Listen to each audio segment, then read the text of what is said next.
नमस्ते प्यारे बच्चों। अच्छा, आज ना हम एक बहुत ही मज़ेदार सफ़र पर चलने वाले हैं। हम ये सीखेंगे कि इतने बड़े बड़े पहाड़ और जो गहरी घाटियां होती हैं, उन्हें एक छोटे से कागज़ के नक्शे पर आखिर दिखाते कैसे हैं। सुनने में तो बिल्कुल किसी जादू जैसा लगता है ना?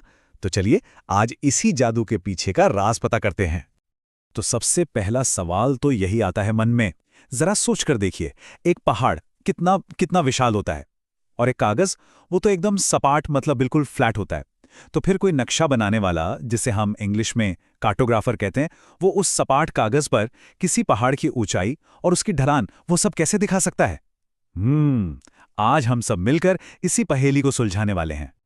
देखिए, ये तो हम सब जानते हैं कि हमारी धरती वो बिल्कुल सपाट नहीं है। कहीं ऊंचे ऊंचे पहाड़ हैं, तो कहीं गहरी गहरी घाटियां, और कहीं दूर दूर तक फैले मैदान। ये सब 3D चीजें हैं, मतलब इनकी ऊंचाई, लंबाई, चौड़ाई सब कुछ होता है। पर नक्शा नक्शा तो 2D होता है ना? बस एक कागज जिसमें सिर्फ लंबाई और चौड़ाई होती है।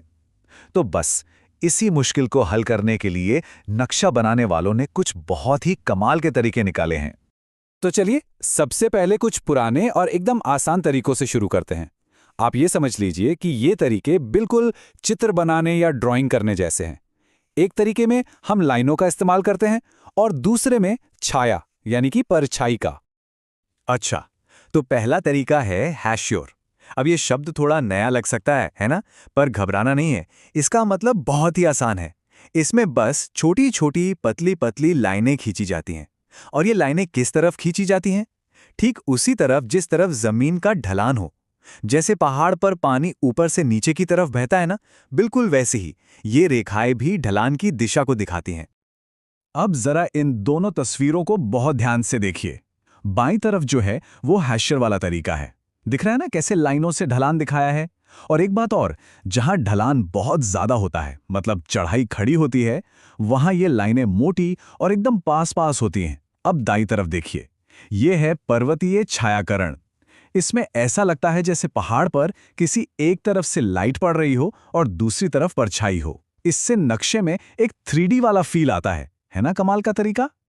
तो ये दोनों तरीके नक्शे को देखने में बहुत सुंदर बना देते हैं। ऐसा लगता है जैसे सचमुच का पहाड़ देख रहे हों। पर इनमें एक छोटी सी प्रॉब्लम है। इनसे ये तो पता चल जाता है कि ढलान किस तरफ है, लेकिन ये बिल्कुल पता नहीं चलता कि कोई जगह असल में कितनी ऊंची है, उसकी एग्जैक्ट हाइट क्या है। बस इसी कमी को पूरा करने के लिए हमें कुछ और बेहतर तरीकों की जरूरत पड़ी। तो एकदम सही सही जानकारी के लिए नक्शा बनाने वालों ने क्या किया? उन्होंने नक्शे पर ही कुछ खास निशान, या कह सकते हैं कि पॉइंट्स बनाने शुरू कर दिए। और ये पॉइंट्स क्या बताते थे? ये किसी भी जगह की बिल्कुल सटीक, एकदम करेक्ट ऊंचाई बताते थे। अच्छा, तो ये निशान भी दो तरह के होते हैं। पहले को कहते हैं तल चिन्ह या बेंचमार्क। देखिए, जब सर्वे करने वाले लोग, मतलब जो जमीन को नापते हैं, जब वो काम करते हैं, तो वो किसी पत्थर या खंबे पर समुद्र के लेवल से उसकी असली ऊंचाई लिख देते हैं, और फिर नक्शे पर उसी जगह BM लिख दिया जाता है। दूसरा होता है स्थानिक ऊंचाई या स्पॉट हाइट। ये तो और भी आसान है। इसमें बस नक्शे पर एक डॉट लगाकर उसके साथ में ऊंचाई का नंबर लिख देते हैं। चलिए अब इस नक्शे को जरा गौर से देखते हैं। यहां देखिए, BM 1115 लिखा दिख रहा है।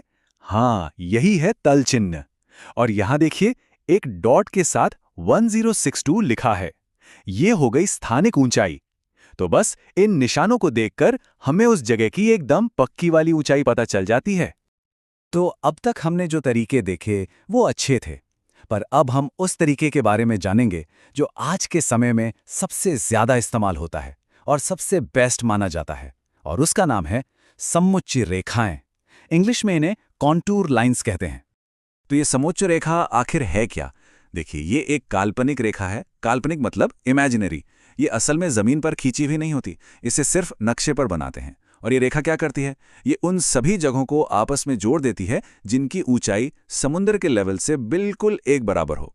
इसको ऐसे समझिए, मान लीजिए आप किसी पहाड़ पर हैं और आप बिना ऊपर नीचे हुए एक ही लेवल पर उसके चारों तरफ एक चक्कर लगाते हैं, तो इसका मतलब है कि आप एक समोच्च रेखा पर चल रहे हैं। और पता है, इन्हें बनाना भी बहुत आसान है। बस 3 स्टेप्स हैं।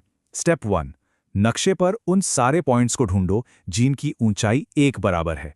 स्टेप 2, अब उन सारे पॉइंट्स को एक मुलायम घुमावदार लाइन से जोड़ दो। और स्टेप 3, बस उस लाइन पर उसकी ऊंचाई लिख दो, जैसे 100 मीटर, 200 मीटर। हो गया। हाँ, ये वाली स्लाइड बहुत ज़रूरी है, तो इसे बहुत ध्यान से देखना। यहाँ एक तरफ असली 3D पहाड़ी है और दूसरी तरफ उसी का 2D नक्शा समोच्च रेखाओं वाला। आप देख सकते हैं कि कैसे पहाड़ के हर लेवल के लिए, हर ऊंचाई के लिए नक्शे पर एक गोला बना हुआ है। हर गोला एक खास ऊंचाई को बता रहा है। और जो सबसे छोटा वाला गोला है बिल्कुल बीच में, वो क्या है? बिल्कुल सही, वो पहाड़ की चोटी है। समझ आ रहा है ना? तो एक बार जब ये बनाना आ गया तो इन्हें पढ़ना तो और भी ज्यादा मजेदार है। ये लाइनें ये हमें जमीन के बारे में बहुत सारे राज बताती हैं, जो ऐसे देखने पर पता ही नहीं चलते। तो चलिए अब इन रेखाओं को पढ़ना सीखते हैं। सबसे पहला और सबसे जरूरी नियम वो है इन रेखाओं के बीच की दूरी। बस इतना याद रखना है। अगर लाइनें एक दूसरे से बिल्कुल चिपकी हुई हैं, पास पास हैं, तो इसका मतलब है कि ढलान बहुत तेज है, चढ़ाई एकदम खड़ी है। और अगर लाइनें दूर दूर हैं, आराम से फैली हुई हैं, तो इसका मतलब है कि ढलान बहुत हल्का है, वहां चलना आसान है। अब देखते हैं कि जमीन के अलग अलग आकार नक्शे पर कैसे दिखते हैं। बाईं तरफ देखिए, ये एक शंक्वाकार पहाड़ी है, मतलब जो ऊपर से कोन जैसी नुकीली होती है। नक्शे पर इसे ऐसे गोलों से दिखाते हैं जो अंदर की तरफ लगातार छोटे होते जाते हैं। और दाईं तरफ है पठार, जो ऊपर से सपाट टेबल जैसा होता है। तो देखिए, इसे दिखाने के लिए जो बीच वाला गोला है वो काफी बड़ा और चौड़ा है, क्योंकि ऊपर की जमीन सपाट है। और भी कुछ मजेदार चीजें हैं। जब कोई नदी किसी ऊंची चट्टान से एकदम नीचे गिरती है, जिसे हम झरना या जलप्रपात कहते हैं, तो नक्शे पर उस जगह पर कई सारी समोच्च रेखाएं एक दूसरे से आकर मिल जाती हैं। और जब कोई नदी घाटी बनाती है तो वो अक्सर वी शेप की होती है। और इन रेखाओं का जो वी बनता है ना, उसका नुकीला हिस्सा हमेशा नदी के बहाव की उल्टी दिशा में होता है, मतलब जिधर से नदी आ रही है। वाह, तो आज हमने कितनी सारी नई चीजें सीखी, है ना? हमने ये जान लिया कि एक सपाट से दिखने वाले नक्शे पर ऊंचे ऊंचे पहाड़ों और गहरी घाटियों को कैसे दिखाया जाता है। तो चलिए एक बार फटाफट से सब कुछ दोहरा लेते हैं, ताकि हमें हमेशा याद रहे। सबसे पहले हमने सीखा हैशियर्स के बारे में। ये क्या थी? ढलान दिखाने वाली लाइनें। फिर हमने देखा पर्वतीय छायाकरण, जो रोशनी और परछाई का एक खेल था। उसके बाद हमने तलचिन्ह और स्थानिक ऊंचाई के बारे में जाना। ये थे सटीक ऊंचाई बताने वाले पॉइंट्स। और आखिर में हमने सबसे इंपॉर्टेंट तरीका सीखा, समोच्च रेखाएं, यानी बराबर ऊंचाई को जोड़ने वाली काल्पनिक रेखाएं। तो अब अगली बार जब भी कोई नक्शा हाथ में आए तो उसे सिर्फ शहर और सड़कों को ढूंढने के लिए मत देखना। उसमें इन खास रेखाओं और निशानों को ढूंढने की कोशिश करना। और मुझे पूरा यकीन है कि अब आप सब उस नक्शे में छुपे हुए पहाड़ों, पठारों और घाटियों को जरूर पहचान लेंगे।